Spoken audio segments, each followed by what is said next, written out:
Alright, good day mga bossing. So muli, Doc Arman sa Moto House ang babalik. So meron lang ako share sa inyo mga boss. Mabilisan lang to. Itong vlog na to. Yan, so itong unit natin is NMAX version 1. Yan. So issue nito may lagatik. Maingay.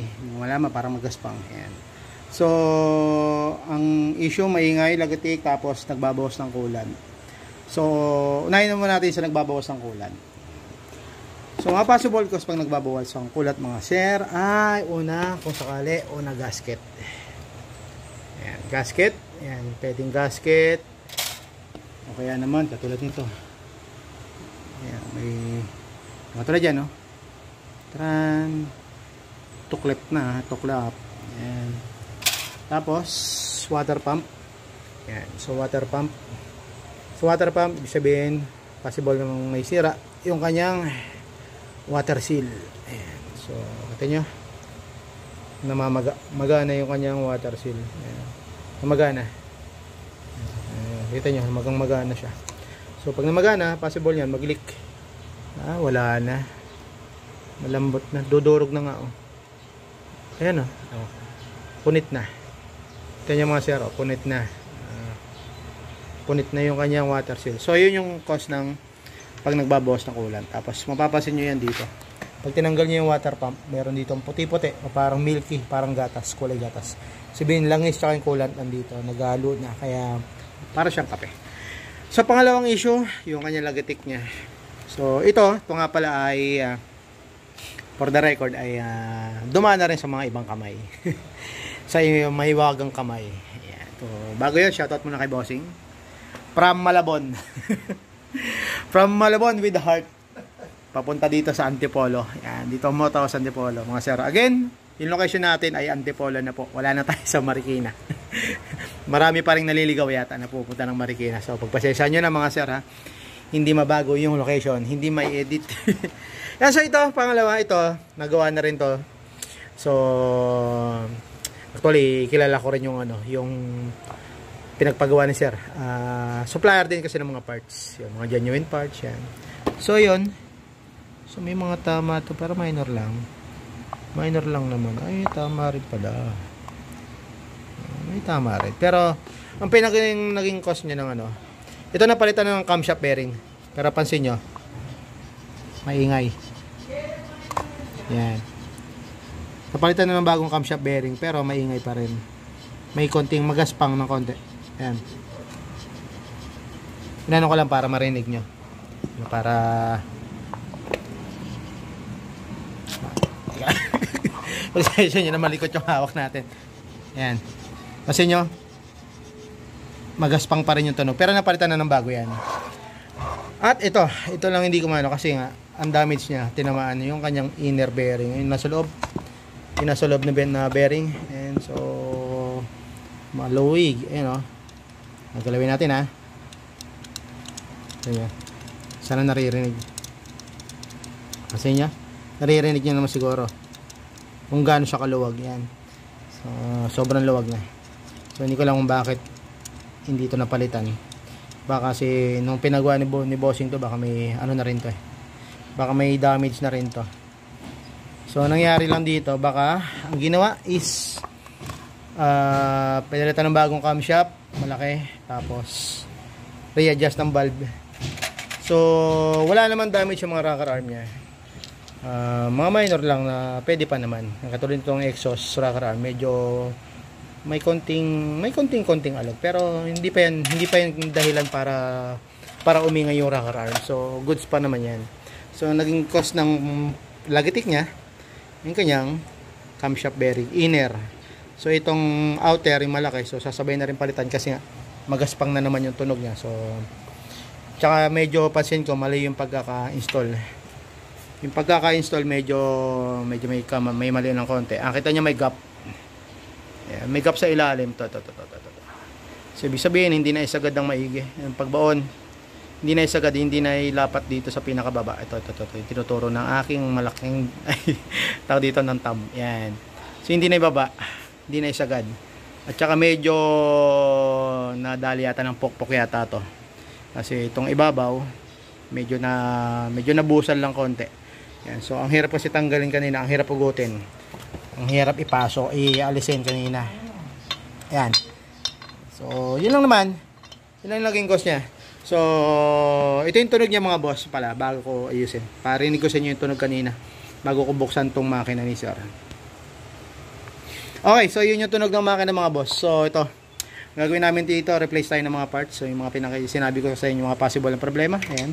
So, water seal.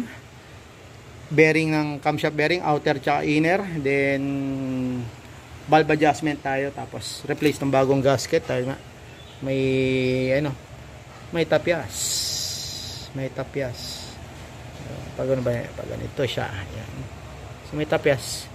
So minimal naman. Pwede naman pa naman yun. Pero so napalitan na ng bago. So lang. Buhin ko lang ito mga bossing. Tapos mamaya panda rin natin. After na magawa na rin mapalitan ng mga parts. Alright. 6 hours later. Alright mga bossing. So ito natapos na. As usual, ginabi na naman kami. So, at least medyo maaga ngayon. Katulad kahapon alas 12 natapos. So, medyo sinuwerte naman kami at medyo kahit paano available lahat ng mga parts na kailangan namin dito sa Antipolo. So, ito, tapos na yung NMAX version 1 na ginagawa natin. So, shoutout muli kay Bossing. From Malabon. So, from Malabon si Bossing dumayo pa dito sa atin sa Batos. Okay, salamat sa tip pops. So ito na, tapos na natin buuin yung makina. Siyempre hindi ko na pinapakita yung paano yung pag-assemble kasi common yan, normal naman yan yung pag-assemble. So ito, pakita ko lang sa inyo yung ginawa natin na after nung mapalitan namin ng parts. Ito yan, ito na, start. Okay. So medyo malaking diferensya yata yung pinagkaiba kanina. Simula bago gawin ano. So ito na yung tunog niya mga bossing. Bossing kong mahal. Alright, so ito na. So ito tutok natin dito. Tutok natin maigi. Yan. So ikutan natin. Yan. Ikutan natin para naman sabihin ni baka sa kabilang side may ingay. Okay, so all goods. Yan. So kanina pa umandar to. Pinandar ko lang ulit. Kasi habang pinapandar talaga namin ng matagal yan para talaga marinig namin ng maigi yung tunog. Siyempre pag malamig kasi medyo iba pa eh. So ito mainit na yung makina. So yun lang. So i-share ko kung ano yung naging So ito yung naging cause ng dahilan kung bakit nagkaroon siya ng ingay o kalansing. So ito yung unang pinakasira. Alright, so ito. Nakita nyo ito mga boss. Kaya patay natin ilaw. Makita. Yan, so ito. Okay, camshaft bearing, inner. Yan, kita nyo. Parang nagraraka by baby ba yung tawag yan.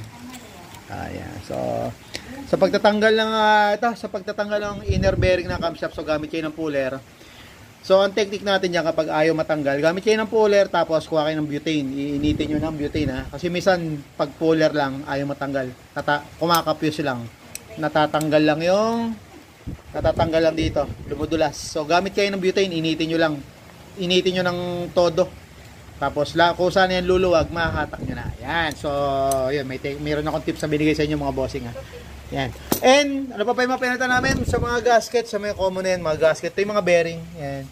Bearing uli. So water pump tapos sa mga rin pala, yung mga nagbabawas